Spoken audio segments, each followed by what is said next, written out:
யோவான்ஸ்நானனை குறித்து தீர்க்க தரிசனம் எப்போ நிறைவேறுச்சு?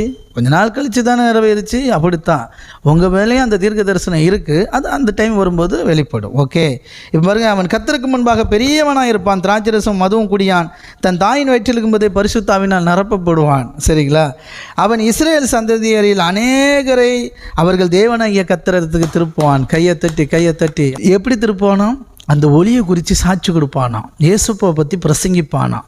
அதை கேட்டு நிறைய பேர் ஏசப்பா கிட்ட வருவாங்களாம். வந்தாங்களே. அதே போல் தான் நான் சொல்கிறேன், எனக்கு அன்பானவர்களே, உங்களை குறித்தும் அதான் தீர்க்க தரிசனம், நீங்கள் எனக்கு சாட்சிகளாக இருப்பீர்கள் என்று.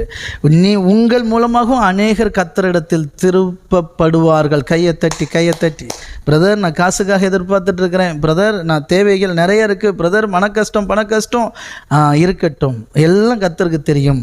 அவன் வார்த்தையை வாங்கி உள்ள தூக்கி போடுங்க. ஆமாம், அது அப்படியே எல்லாத்தையும் கொண்டு வந்துடும்.